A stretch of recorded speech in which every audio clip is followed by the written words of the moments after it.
Hello दोस्तों, हमारे channel में आपका स्वागत है। आज हम देखेंगे समास। समास क्या होता है, समास किसे कहते हैं। आज यह वीडियो इसी समास पर ही आधारित है। तो आइए देखते हैं समास क्या है। समास समास के भेद। पहले हम जान लेंगे कि समास का अर्थ क्या है। समास का अर्थ होता है संक्षेपीकरण या संक्षेप, और इसके भेद हैं 4।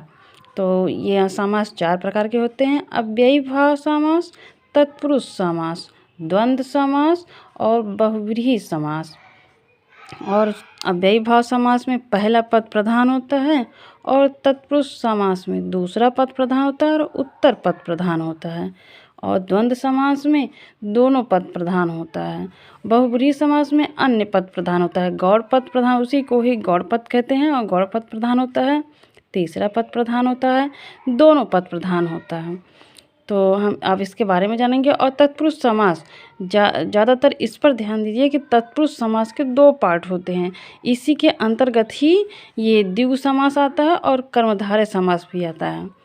तो इसमें द्विगु समास में उत्तर पद प्रधान होता है, सदैव प्रथम पद जो उसका आगे का जो होता है वो संख्यावाची होता है। और कर्मधारय समास में उत्तर पद प्रधान होता है। इसमें विशेषण, विशेष जैसे विशेषता बताई जाती है, और विशेष से होता है उपमेय, उपमान, यही सब इसमें कर्मधारय समास में होता है। तो हम पहला देखेंगे अव्ययी भाव समास। तो इसका जो है पहले देखेंगे विशेषता। पहला पद प्रधान होता है और सामान्य पद अव्यय होता है। तो इसका निर्माण हम देख लेंगे। निर्माण होता है जैसे उपसर्ग। इसमें अव्ययी भाव समास में सबसे ज़्यादा यह ध्यान देना है कि इसमें जो है अव्ययी समास के जो भी उदाहरण होते हैं उसमें जो है आप देख कर पहचान जाएंगे। उसमें पहला शब्द जैसे ये यथाशक्ति, यथाशक्ति है ना, तो यथा जो है ये उपसर्ग लगा है। जहाँ कहीं भी जो है उदाहरण में अगर उपसर्ग लगा है तो वो है अव्ययी भाव समास, और शक्ति संज्ञा होता है। तो और ये इसका उपसर्ग जो है देख लें, व्यय, धन व्यय, व्यय धन ई। तो जो है उपसर्ग है, और उपसर्ग का अर्थ होता है बिना, और व्यय का जो है अर्थ है मूल।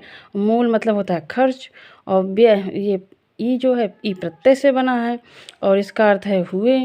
तो बिना खर्च हुए, यही होता है अव्ययी भाव। अब हम देखेंगे अगला तत्पुरुष समास जो है। ये कारकीय भेद के आधार पर तत्पुरुष के प्रकार होते हैं।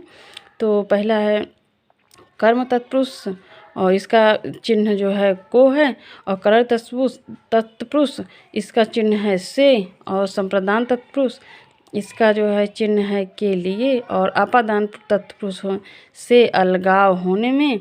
और संबंध तत्पुरुष का, की, के। अधिकरण तत्पुरुष में, पर, ऊपर, यही सब होता है। अब हम आगे देखेंगे इसके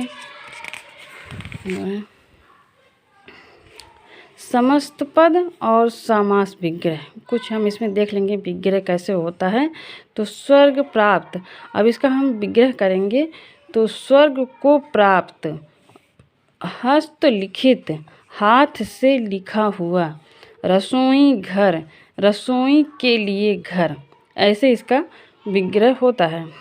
तो इससे आप उम्मीद करती हूँ कि आप लोग जो है समास विग्रह के बारे में समझ गए होंगे। अब अगला हम देखेंगे कर्मधारय समास। कर्मधारय के प्रकार। अब हम देखेंगे पूर्व पद विशेषण कर्मधारय, पूर्व पद विशेष कर्मधारय, विशेष्या भव कर्मधारय, और विशेषणो भव कर्मधारय। और आगे हम देखेंगे कर्मधारय। इसका पूर्व पद जो है अप्रधान होता है, और उत्तर पद प्रधान होता है। तो जैसे देखेंगे, जैसे सज्जन, सत्य है जो जन। चरण कमल, कमल के समान चरण। इसमें विशेषता, जहाँ कहीं भी जो है विशेषता बताई जाती हो, अपने आप से ही उदाहरण में लगा कर देख लीजिए। कमल के समान चरण, तो इसमें विशेषता बताई जा रही है कमल की। तो ये जो है कर्मधारय समास हो गया। और नीलकंठ, नीला है कंठ जिसका, अर्थात कर्मधारय समास। तो आगे हम और देखेंगे द्विगु समास के बारे में। द्विगु समास तो इसमें प्रथम पद जो है संख्यावाची होता है, आप देखकर ही पहचान जाएंगे। तो इसका पहला जो है पूर्व पद जो होता है संख्यावाची होता है, और जो है उत्तर पद जो होता है इसका संज्ञा विशेष से होता है। जैसे त्रिनेत्र, 3 आँखों वाला अर्थात शिव। चौराहा, 4 राहों वाला अर्थात चौराहा। तो आप लोग समझ गए होंगे। अब एक और यह प्रश्न देख लेंगे नोट। तो जो है संख्या प्लस शरीर का अंग आए तो बहुब्रीहि समास होता है। अगर संख्या आए और उसके साथ शरीर का अंग जुड़ा हो तो वहाँ बहुब्रीहि समास होगा। ठीक है, उम्मीद करती हूँ कि यह भी आपको समझ में आ गया होगा। अब आगे हम देखेंगे इसके द्वंद्व समास। द्वंद्व समास हम देखेंगे वर्ण विक्षेपण पहले इसका कर लेते हैं। दा प्लस वा, उसके बाद जो है प्लस आ प्लस ना प्लस दा हलंत है प्लस वा हलंत है प्लस आ। और इसमें देख लेंगे दोनों पद प्रधान होते हैं द्वंद्व समास में। शाब्दिक अर्थ प्रतिस्पर्धा होता है। और द्वंद्व के 3 प्रकार हैं, इतरेतर, समाहार, वैकल्पिक। तो हम पहला देख लेंगे इसमें इतर, धन, इतर और एवं तथा, यही होता है इसमें। और समाहार जब दोनों पद समूह का बोध कराए, जैसे जब दोनों पद होता है जैसे माता पिता जो है रात दिन, तो द्वंद्व समास में यही आता है, इसका उदाहरण है। तो उसमें दोनों पद अगर समूह का बोध कराए तो वहाँ समाहार होता है। और वैकल्पिक या अथवा, वैकल्पिक में परस्पर विरोधी और उसके बाद विलोम, दोनों क्रियाएं एक साथ नहीं होंगी। जैसे राधा कृष्ण, देश विदेश, जैसे सांप बिच्छू, दाल रोटी। और इसमें वैकल्पिक में देख लेंगे पाप पुण्य, धर्म अधर्म, यही सब इसके उदाहरण हैं। तो अगला हम देख लेते हैं बहुब्रीहि समास।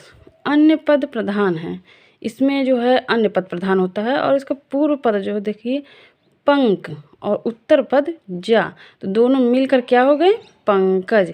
और पंकज का अर्थ होता है कमल, तो कमल जो है बहुब्रीहि समास होता है। अब हम आगे देखें बहुब्रीहि के 4 प्रकार होते हैं। तो समानाधिकरण जो है एक कारक चिन्ह, और इसका उदाहरण भी है चतुरानन। और इसका आप देख लेंगे दूसरा व्यधिकरण, 2 कारक चिन्ह शूलपाणि। और तुल्य योग इसका है सा, मूल शब्द है सपरिवार सचेत। ठीक है। और व्यतिहार, घात, प्रतिघात, मारपीट, ये जो है इसके अंदर आते हैं, व्यतिहार के ही अंदर जो है इसके उदाहरण हो गए। जैसे धक्का मुक्की, मारपीट, ये सब इसके उदाहरण हैं जो बहुब्रीहि समास के, व्यतिहार समास में आता है। अब हम आगे देखेंगे इसके जो है, बस आज का वीडियो यहीं तक है। उम्मीद करती हूँ कि जो है अच्छे से इसे वीडियो रोक कर समझिएगा, पढ़िएगा तो समझ में आ जाएगा। आज के लिए इतना ही। सब्सक्राइब करना नहीं भूलना। धन्यवाद।